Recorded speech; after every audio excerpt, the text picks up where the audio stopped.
What is up, guys? It is me, Brandy. I'm getting ready to hit some gravel. I'm gonna take you guys down to the river. It's my favorite spot in the world, so audio might not be the best that I've had, but I really want to show you guys this area. It may not pick it up on camera like I want it to, but it's beautiful to me. It's a place that I go and I'm feeling low.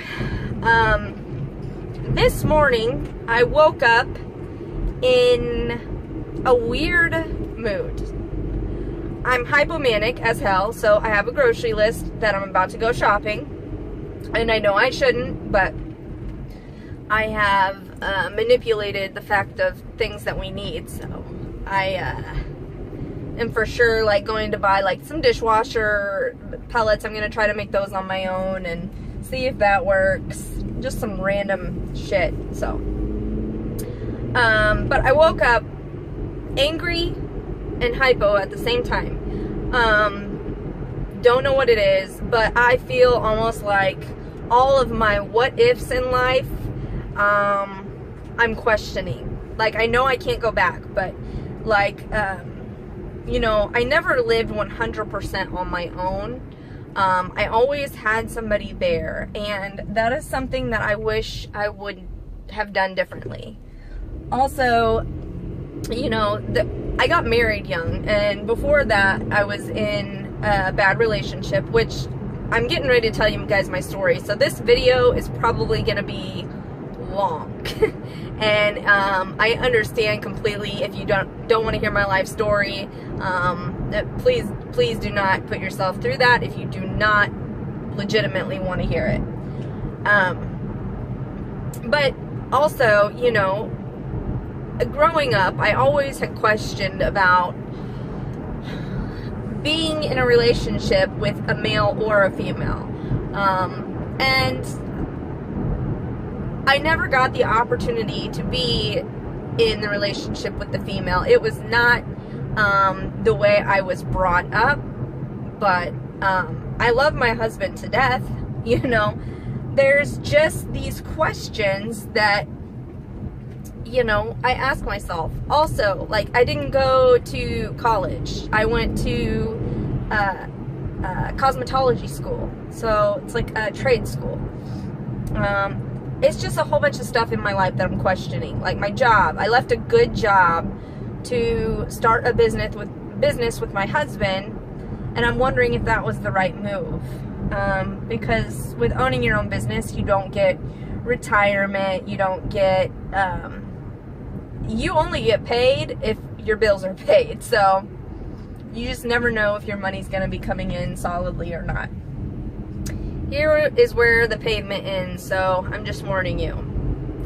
And this is where I'm going to start my long-ass story. But before I do that, I hope you guys are having a fantastic day. Know that I'm thinking of you, and I want to put myself out there because I want you guys to know that I am the least likely person to judge anybody else's story. I have no right. I am a very open-minded person, and I want to share my my story with you. You might be shocked at some of the things that I'm about to tell you, or it may be like, okay, whatever. My mom and dad had me when they were really young. My dad is an addict, still to this day. And my mom raised me as a single mother working 2 jobs. So basically, I lived with my grandpa half of the time. My grandpa Dwight is what we'll call him. So, I grew attached to him very, very, very, like, tightly. We had a tight bond. I would go with him everywhere. He would show me off, you know. It was a great experience to have. you know, but the feeling of not having my actual father in my life did hurt me. Not at that point, but down the road. So about 5 or 6 years old, my mom and my stepdad, who had 2 daughters, we moved into this tiny trailer, and it was cold. It had like, it was not like a place where you would probably want kids maybe in. I mean, I would probably live there just because I don't care. I could live, you know, in my car. I'd be good, okay? So anyway, they decided to get married. They met in a bar, so let's just say that from the get-go. And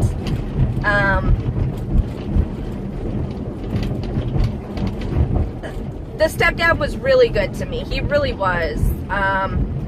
But the family that I married into was not accepting of a stepchild.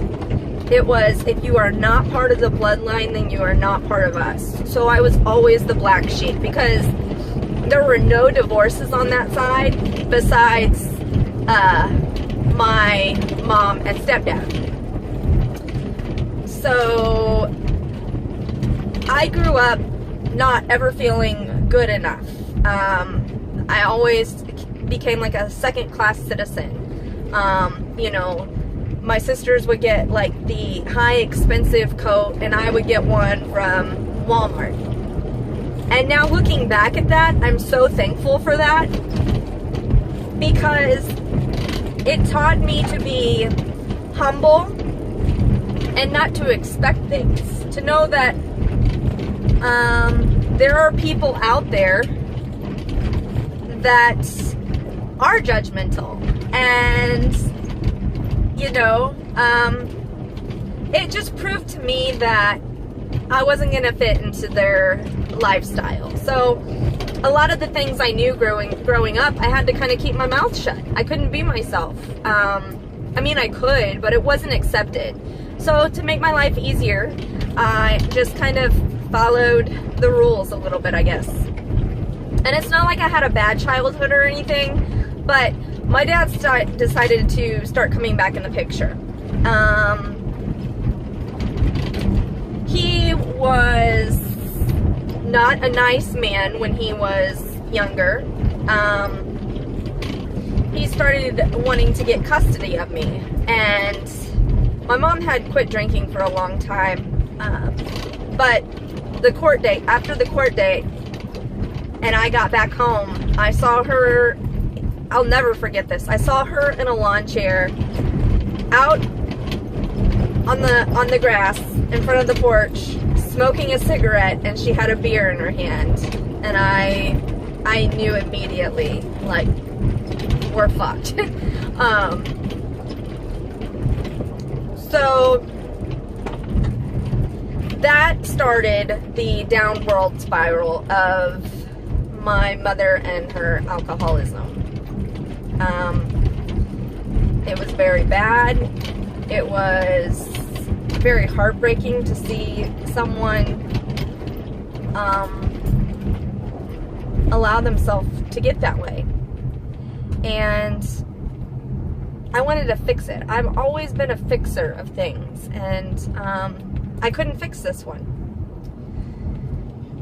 She and my dad, my stepdad, years later, ended up getting a divorce. I grew up in this small town school, you know, where if you play sports or whatever, you were in, but I was a cheerleader and I was a softball player, and I went to the next extreme. My mother decided to move into Columbia, Missouri, into a small apartment. And I was almost relieved at that time because I was tired of the fighting and the bickering and all of that stuff. So I felt like, okay, this could get better. But she was still very much in her addiction. So things got worse. I started this school where you were just literally a number. Like, this school was huge. So going into this school, I was a lost soul. I was a loner. I wanted friends. And whoever came up and attached themselves to me is who I took on. And I had some really good friends in high school. But then I also had some bad influences.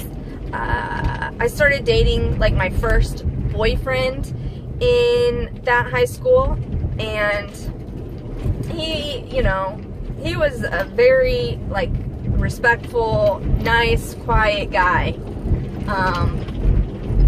And I only dated him for a few months because I got scared. And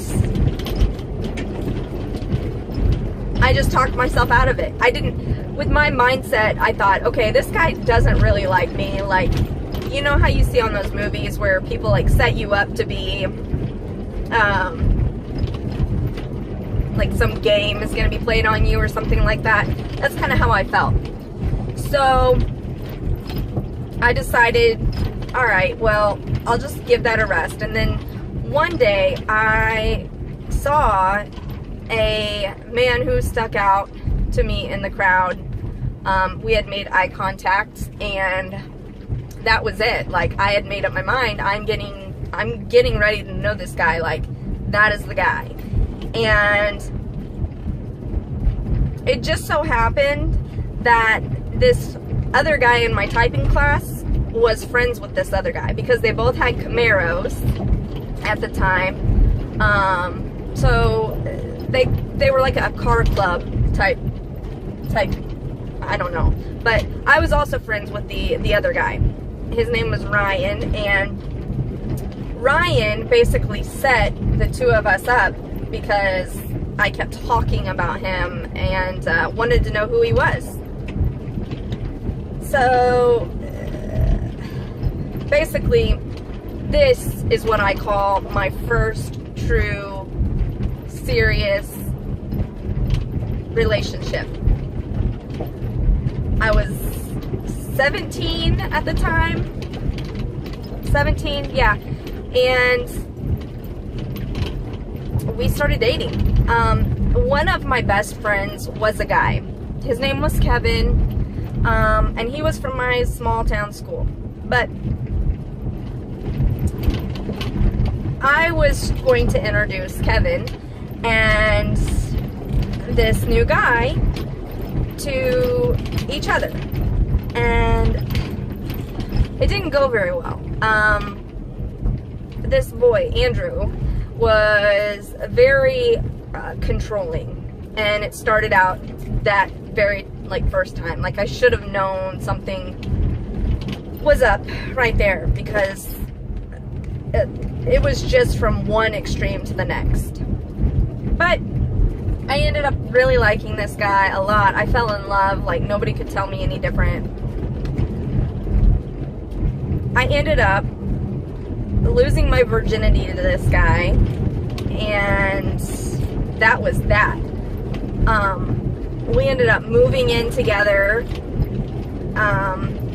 He was a very emotional abuser, to the extreme, and didn't care about anybody but himself. And this being my first relationship, I didn't know any different. And what I saw growing up just seemed normal. So I started to get on that train, and I started to believe everything he was telling me. Like, every time he would do something wrong or say something to like really like mind fuck me, he would then turn around and mind fuck me the other way. Like, you know, I love you and blah, blah, blah. Like all of these things that an emotional abuser would say. So, kept doing that for years and years. He was going to strip clubs. I don't care if you're going to strip clubs, but, you know, I'm more of an open-minded person to where I want to know, like, I'll be all on board on your side. I just want you to be open and honest with me. And I don't like bullshitters. I don't like hiders. I want to know everything up front, and I'm more likely to accept the situation. You know, do you, be you. Like, I'm all good with it. Just don't fuck with my mind. Later, oh, there's deer, guys. I don't know where they're going, but there's deer. Later, during that relationship, it got worse and worse. I was no longer friends with Kevin. My mother that lived right up the street, I was not allowed to see. I was not allowed to go out of the house. I was not allowed to talk on the phone without him being present. He didn't really let me out of his sight, or if he did, he would break up with me, and you know, a few weeks later or a few days later, he would come and be nice, and I would think, you know, oh, this is not going to happen again. A lot of the time, before, like, I even moved in with this guy, he would stalk my house. He would be sitting in the parking lot and just watching my window, watching my house. And, you know, anytime I would be driving anywhere, he would be in my rear view mirror, like flashing his lights at me, or if I stopped, he'd stop. Well, during this time, you guys remember the grandpa that I was talking about, that I was so in love with. He was like my father. He passed away. My mom was still heavy in her alcoholism, and this was the one guy, like, I finally thought I had broken the strings with him, and I fell back into his trap because he was the only one there. One time, he was following me, and I pulled over at the gas station, and he said, you know, manipulative, I know now, but he said, you know, I'm really sorry, I heard about your grandpa, I know how upset you must be, blah, blah, blah, blah, blah.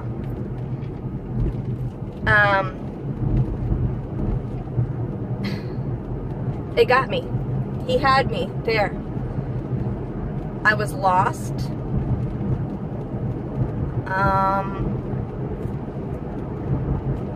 And I felt like that was someone who I could truly turn to. And even though, like, some voice inside of my head was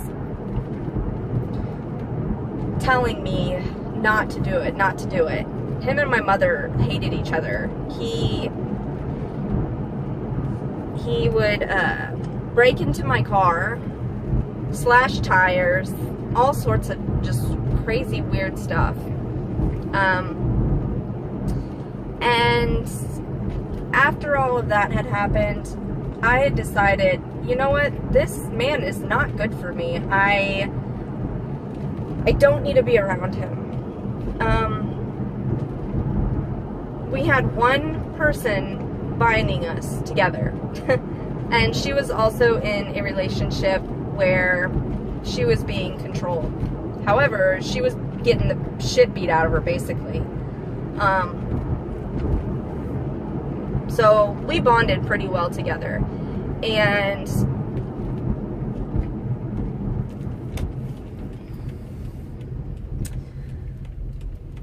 I remember hanging out with her one time. We were driving down the road, and here he comes up in the rear view mirror, knowing that I'm in the car. We got trapped on a one-way street, dead end, where there was a bar. And I remember I remember that he had his window down and he was pulled up. I was on the passenger side and he pulled up and his glove box was right down there. I was out this window. He opened his glove box, brought out his gun and pointed it straight at me. I was looking at the barrel of a gun. And this guy is crazy. He already had like a record, like a super bad record anyway. But this literally scared the shit out of me. I was also raped by his boss, and I told him about this, and he said, I don't believe you. You're a slut. You just wanted to have a reason to cheat on me. And if you knew me in real life, you would know how dedicated I am to relationships. Like, if I'm here in a relationship, I'm not one of those people that want to sneak around. I see no point in that whatsoever. I want to either be in a relationship or I don't. There are times where I'm confused, yes. But I think everybody goes through that. I think that's completely normal. But I'm not going to sit there and two-time someone. If I have any intention on cheating, I'm going to let the other person know, hey, this is what's up. This is what's going on. You know, I'm sorry. This is just meant to happen this way. So that had happened. Eventually, I had gotten an ex parte on this guy because he was threatening my life multiple times. I had to go to a women's shelter and stay. I had to stay hidden because it was that bad. He was looking around for me. He had a no contact order, and he was still outside of my house every night, revving up his engine, squealing his tires, like. But he had me. He knew my mind. He knew how to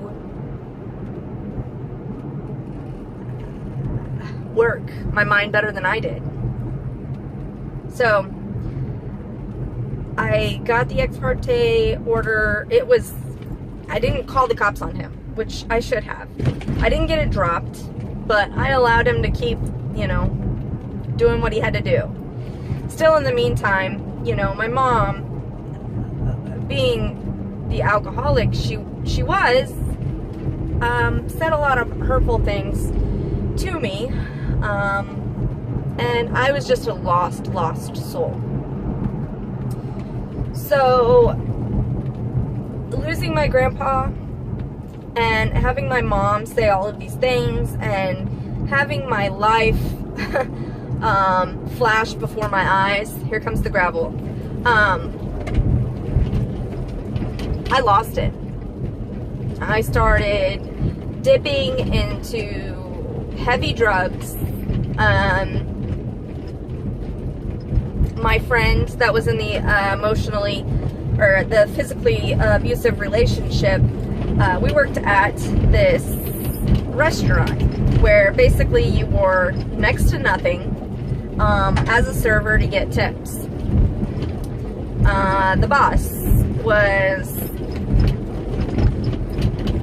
asking us if he could pay us side money to watch us to, you know, do sexual acts on each other, I guess. And we were gonna do it. We had went out and got all this lingerie, and we showed up and he wasn't there.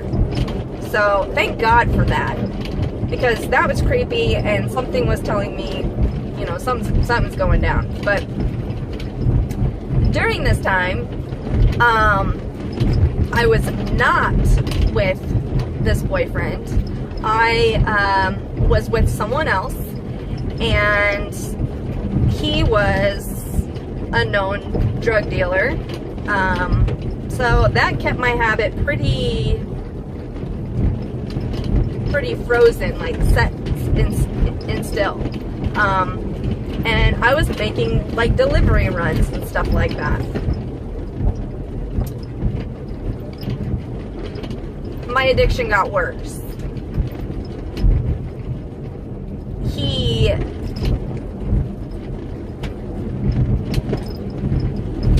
He also had me. He needed me, I needed him.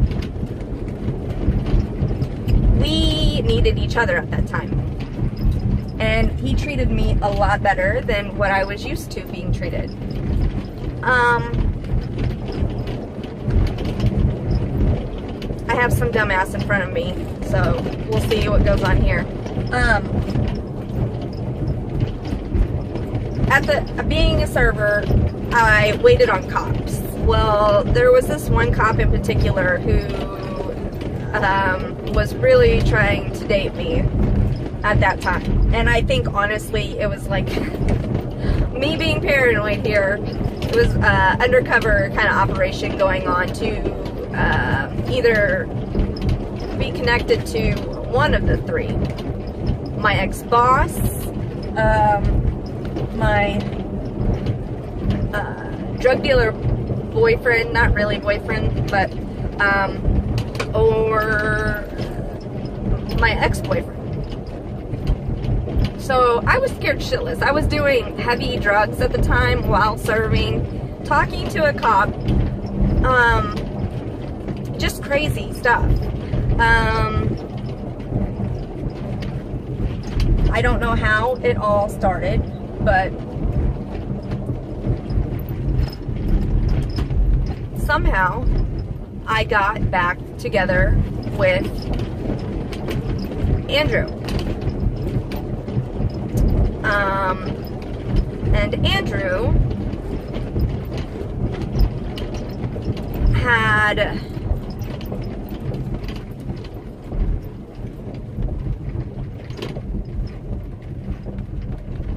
gone down a rocky road as well.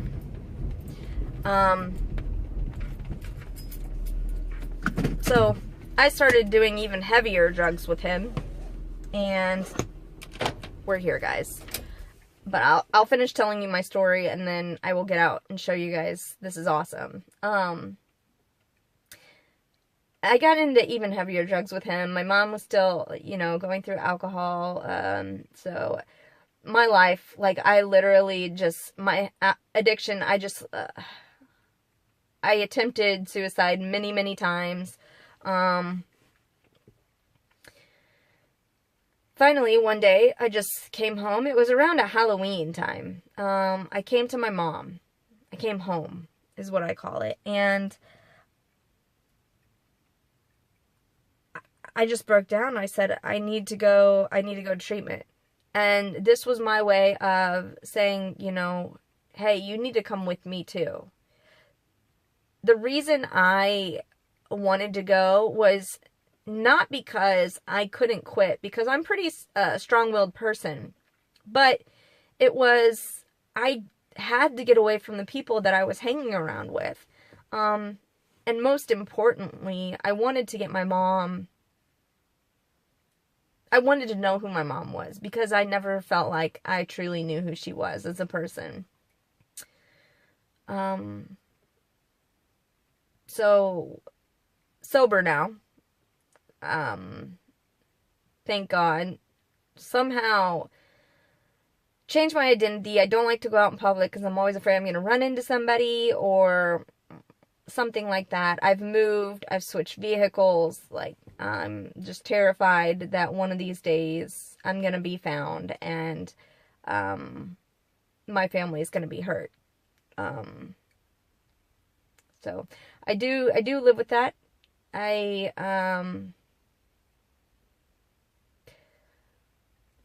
I'm not trying to do this as like a pity pot, I swear to you guys. I just want you to know who I am, and I want to be open and honest with you as much as I can. If you have any questions, like, truly let me know. I'll do my best to answer them. I want to be an open book as much as possible. And, you know, the time after that, the only thing I can the only other thing that I can think of is that my mom got sober. She was so happy, and like, I actually got to know who she truly was. 5 years into it, she was diagnosed with breast cancer, and it was in her lymph nodes. She had to have chemotherapy. She lost her hair, had to have the double mastectomy, drain tubes, and all of that stuff. You know, and I took care of her. I watched her go through so much pain and agony. And for me to think that she was living in pain and agony. She had went through so much hurt and pain, and some things that I don't even really know that what she went through. But to see her get better and truly see a smile on her face, and then to see her go through that, was just heartbreaking for me for her. So I met my husband, who we clicked automatically. We clicked instantly. Our first date was at Taco Bell.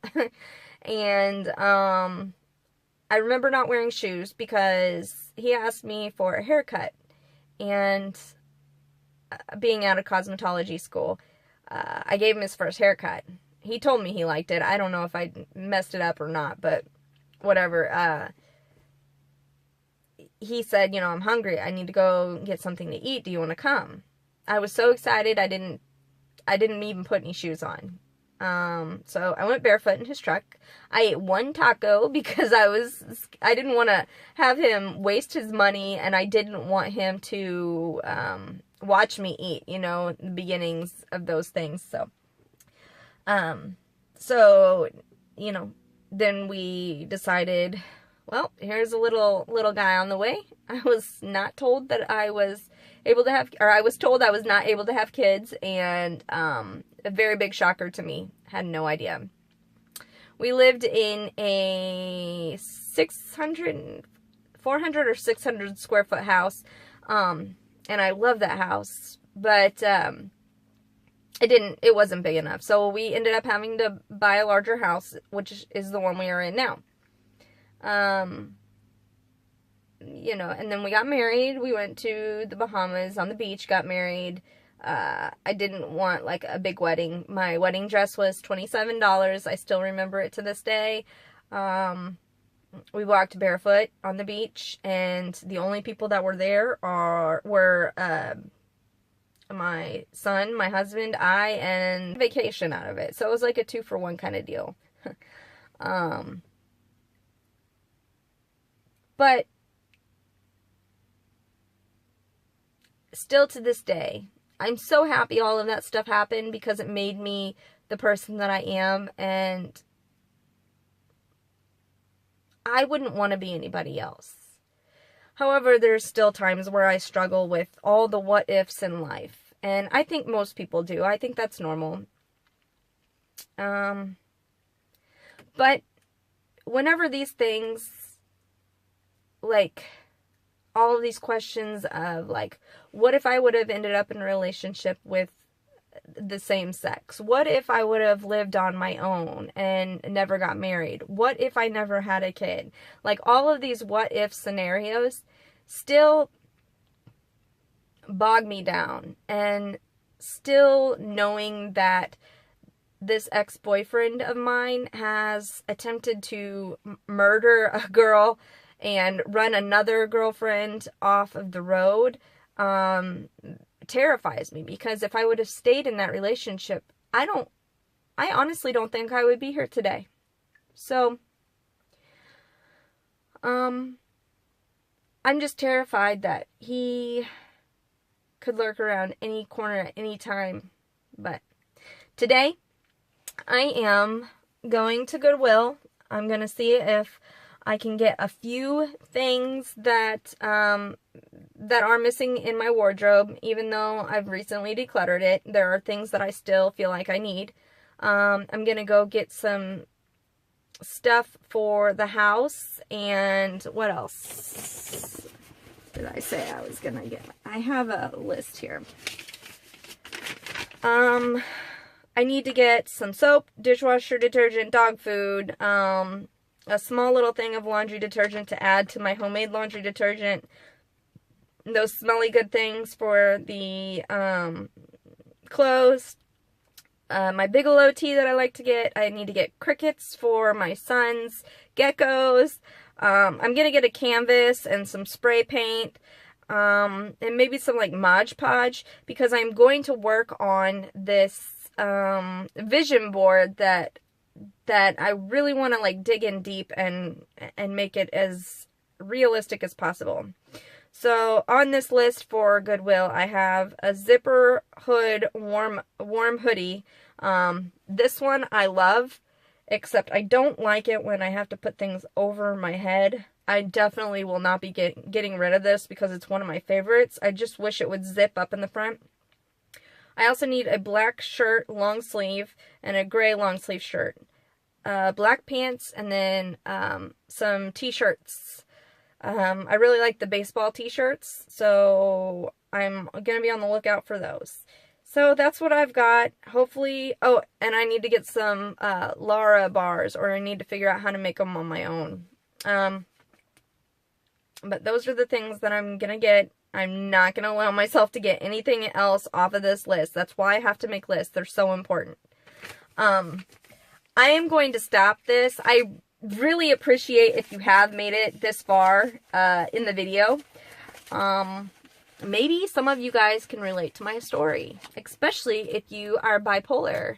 I think this might be a common kind of thing. Going through ups and downs, and getting yourself in dangerous situations, driving at high speeds down the road, and just straight up giving up on life. But so thankful right now that I didn't. Let me show you guys this river before I get off here. It's really peaceful, and I come here and think, and I'll just sit here and think about it. So I'm going to pause this, and then I will get you guys back on the river, and then I'm going to probably cut it off. So I love you guys so much. I hope you're having a great day. Thank you so much for listening to my story, and I hope you find peace today, and know that I love you very, very, very much. Okay guys, so it's super cold out here right now. It's super quiet.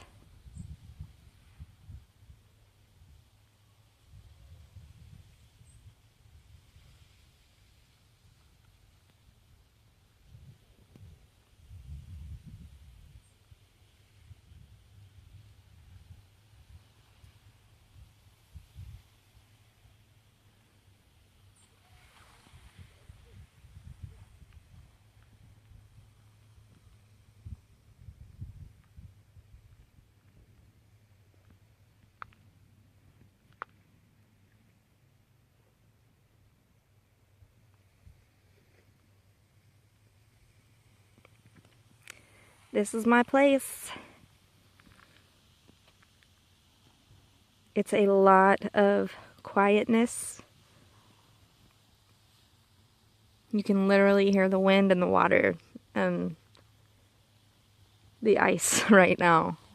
This is where I come to write, to let my feelings out, and it's really truly beautiful in the fall when the leaves change colors and all of that stuff.